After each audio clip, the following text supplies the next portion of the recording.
जो है हिंदी व्याकरण में समास टॉपिक का जो है पढ़ते हैं। इसमें परीक्षा में जो है इससे 3-4 गो ऑब्जेक्टिव क्वेश्चन आता है और साथ ही साथ इसको 5 नंबर या 3 नंबर या 2 नंबर में भी डाल देता है। तो सबसे पहला क्वेश्चन होता है कि समास किसे कहते हैं। समास की परिभाषा होती है कि दो या दो से अधिक पदों के बीच का विभक्ति का लोप होकर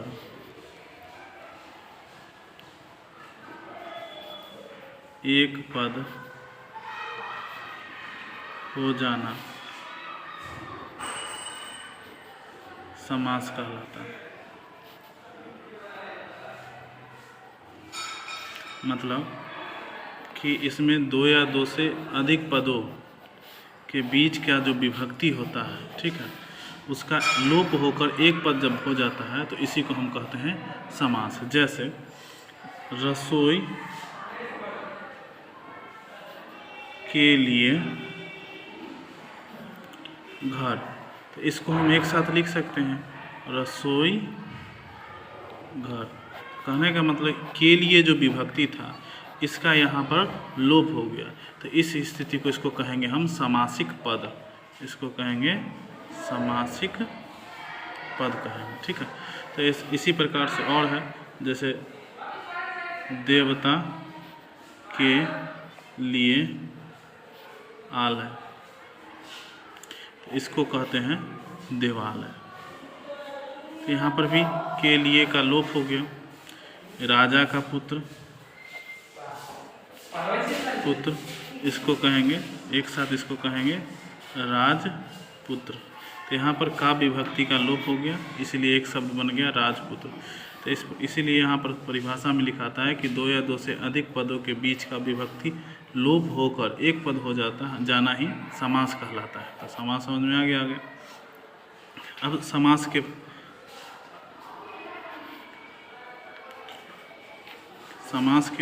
प्रकार। समास के जो है मुख्यतः 6 प्रकार होते हैं। तो सबसे पहला होता है अव्ययी भाव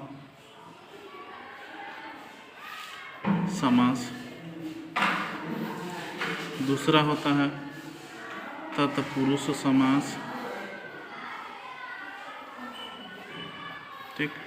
तीसरा होता है कर्मधारय समास।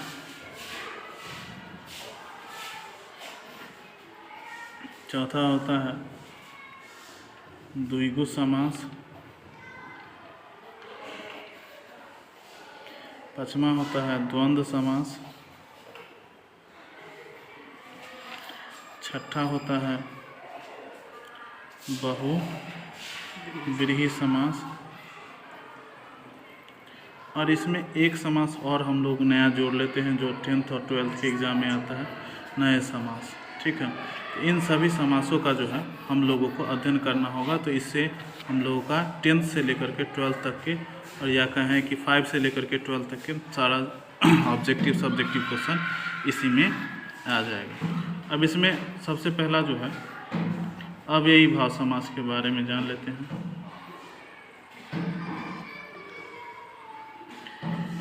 इसका जो सूत्र होता है अव्ययी भाव समास का, कहता है पूर्व पद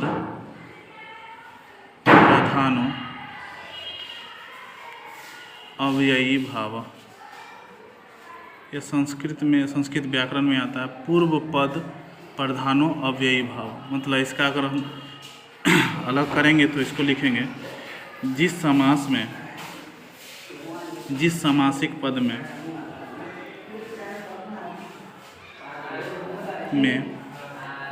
प्रथम पद की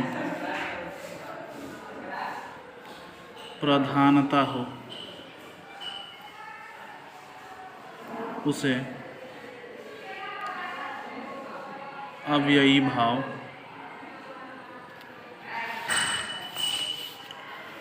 समास, अव्ययी भाव समास कहते हैं। अर्थात इसमें पहले पद की प्रधानता होगी। तो पहला पद फिर कैसे समझेंगे? जैसे कहते हैं यथा शक्ति। अब इस शब्द को समझिए, यहाँ लिखा हुआ यथा शक्ति, तो शक्ति तो सभी के पास है, लेकिन यहाँ पर लगा हुआ उसमें यथा, मतलब यथा का यहाँ पर ज़्यादा जोर हो रहा है कि यथा शक्ति, मतलब इसका अगर विच्छेद करते हैं तो कहते हैं शक्ति के अनुसार। तो इसलिए इसमें पहला पद की प्रधानता हुई। उसके बाद अगला उदाहरण ले लीजिए, प्रतिदिन। तो दिन तो सब दिन होता ही है, लेकिन इसमें लगल है प्रति, मतलब ये प्रति जो उपसर्ग लगा हुआ है इसी को कहा जाएगा अव्ययी समास। अर्थात हम इसमें ये अव्ययी भाव समास की एक विशेषता ये बता सकते हैं कि जिसका, इसके अलावा हम जो है एक बता सकते हैं कि जिसका प्रथम पद उपसर्ग हो, उसे भी अव्ययी भाव समास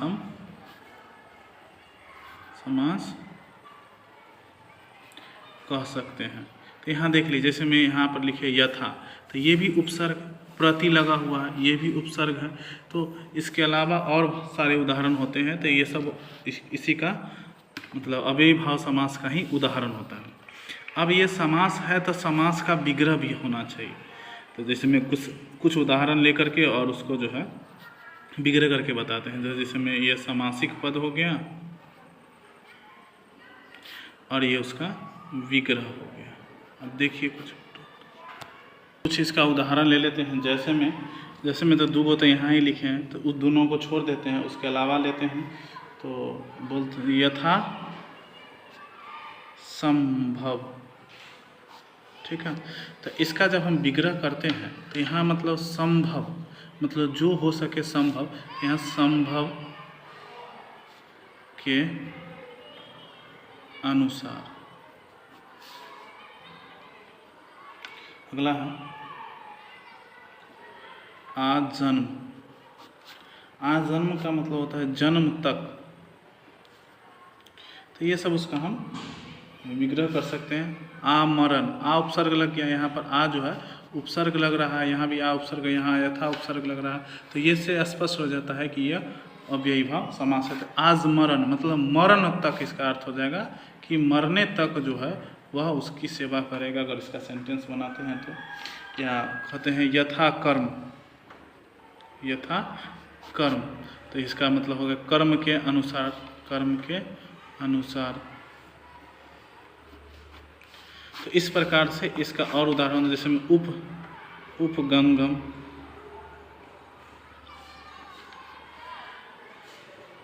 उपगंगम मतलब होता है गंगा के समीप, गंगा के समीप। तो ये सब क्या है, इस समासिक पद, मतलब ये सब समासिक पद का विग्रह करते हैं। तो इससे स्पष्ट होता है कि यह सब जो है हमारा अव्ययी भाव समास होगा। आशा करते हैं कि अव्ययी भाव समास आप लोग समझ में आ गया होगा। इसके बाद है तत्पुरुष समास। तत्पुरुष समास, अब इसके बारे में जानते हैं। तत्पुरुष समास में होता है कि इसका होता है उत्तर पद प्रधानो तत्पुरुष। तो वीडियो को जो है लास्ट तक देखिएगा, क्योंकि इस पर आधारित क्वेश्चन जो इस प्रकार से पूछता है वो जो है आपको लास्ट में बताएंगे। तो इसको देखिए ध्यान से पूरा, और अच्छा लगे तो लाइक और सब्सक्राइब कर ले ताकि नया नया वीडियो आपको मिलते रहे। तो यहाँ देखिए, यहाँ दिया उत्तर पद, यहाँ इसमें था पूर्व पद, इसमें है उत्तर पद। तो ध्यान रखिएगा, ऑब्जेक्टिव क्वेश्चन में भी डाल देता। तो यहाँ कह रहा है कि जिस समासिक पद का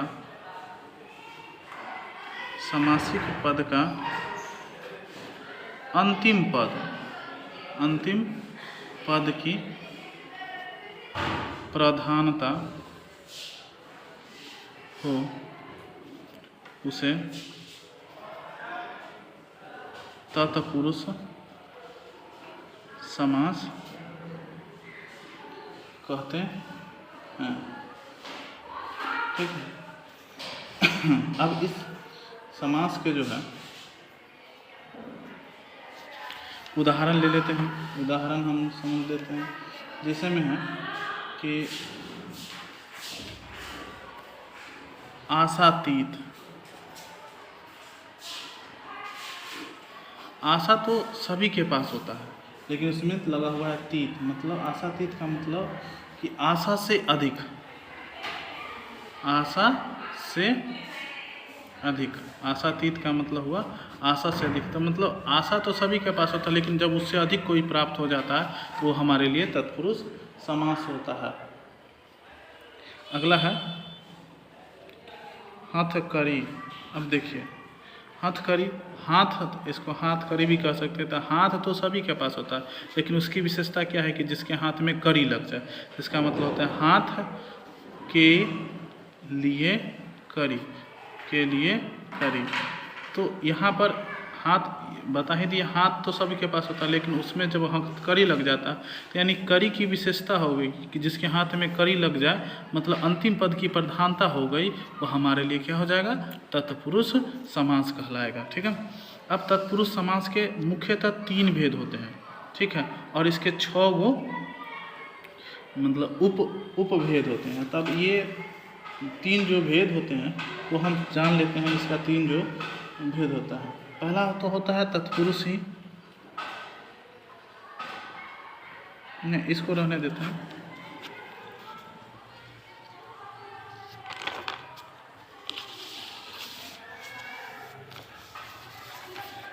ठीक है।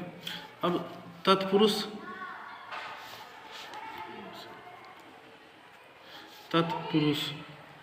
के भेद अगर हम पढ़ते हैं तो ये 6 गो भेद होता है।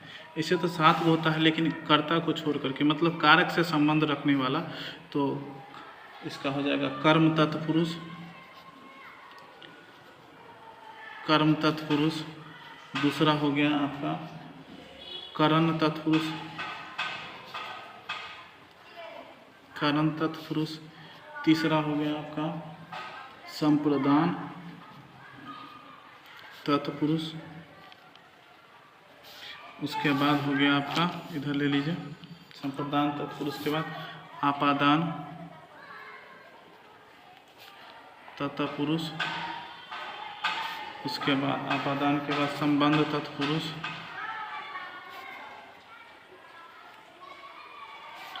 उसके बाद आपका हो गया अधिकरण तत्पुरुष। अब इस सब को पढ़ने के लिए अलग दिमाग लगाने की ज़रूरत नहीं है। हम लोग कारक पढ़े हैं ना, तो कारक चिन्ह ही इसको स्पष्ट कर देगा कि यह किसका होगा। जैसे में हम कहते हैं कर्म कारक को लेते हैं, कर्म तत्पुरुष को अगर हम लेते हैं तो इस कर्म तत्पुरुष में होगा क्या कि कारक से संबंधित चीज होगा कि कर्म की विभक्ति या कर्म का जो चिन्ह होता है, कर्म की विभक्ति या इसको कहे चिन्ह, कर्म की विभक्ति या चिन्ह लगी हुई चिन्ह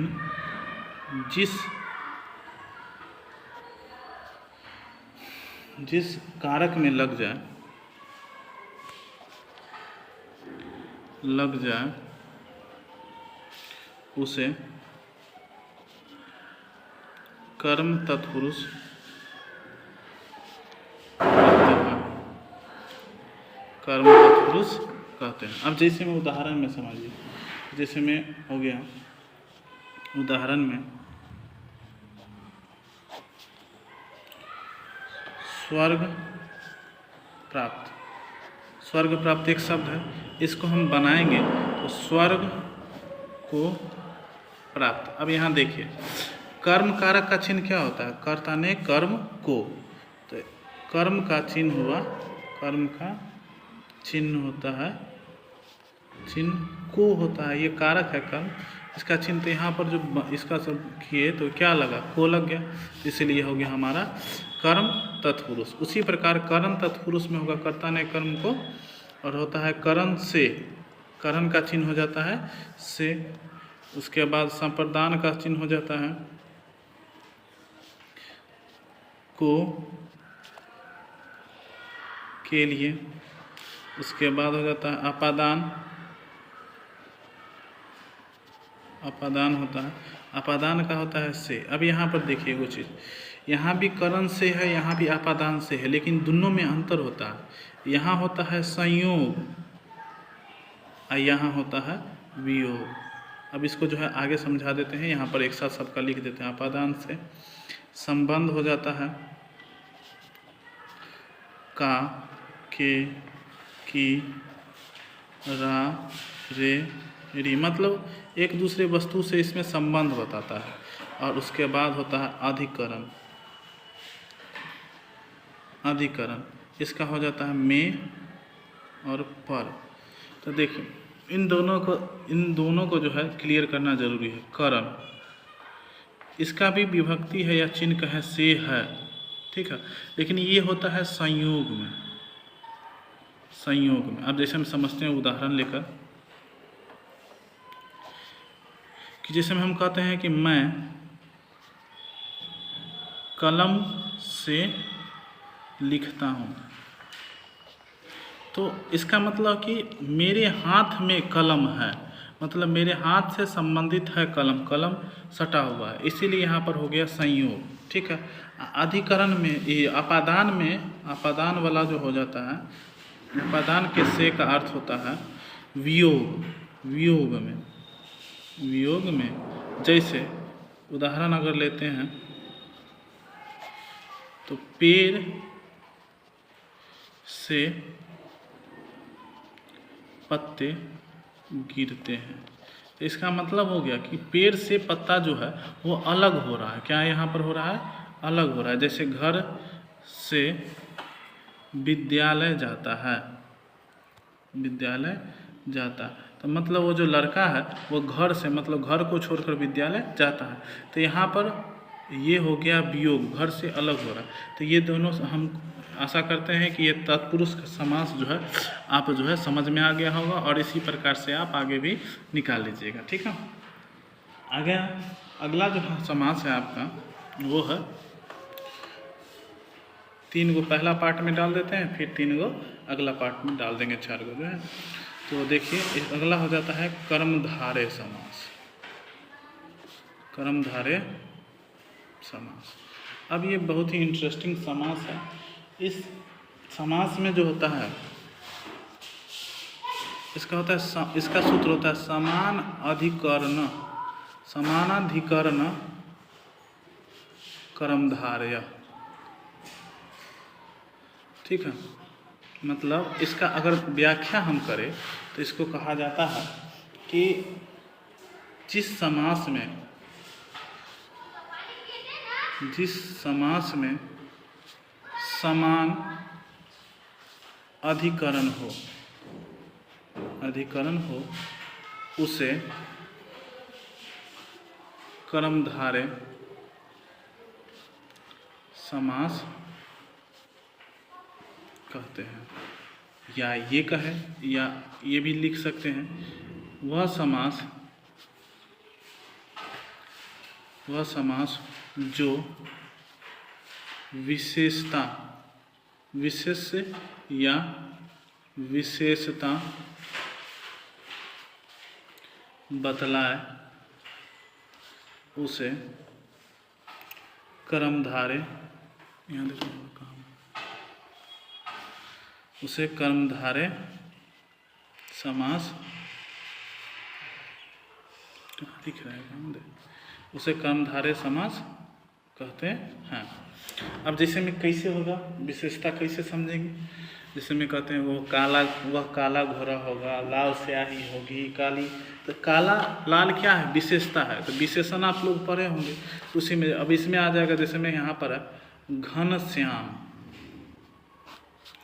अब ये घनश्याम नाम दिया हुआ है, हम लोग इसको क्या पढ़ेंगे? घनश्याम है, नाम है, लेकिन इसका जब विग्रह करेंगे तो कहेंगे श्याम है जो घन, मतलब घन मतलब हुआ बादल और श्याम मतलब हुआ काला, मतलब बादल की जो विशेषता बता रहा है कि बादल कैसा है? श्याम है, काला है, ठीक है।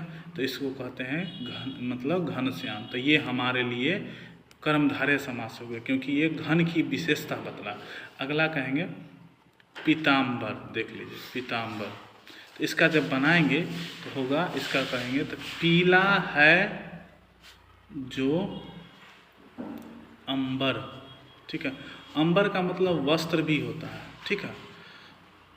तो पीला है जो वस्त्र, उस वस्त्र की विशेषता क्या है, ये विशेषता पीला क्या हो गई, ये विशेषता है, ये हमारी, ये इसकी वस्त्र की विशेषता है। तो ये विशेषता बतला रहा है, इसीलिए इसी प्रकार से हम कह सकते हैं नीलकंठ।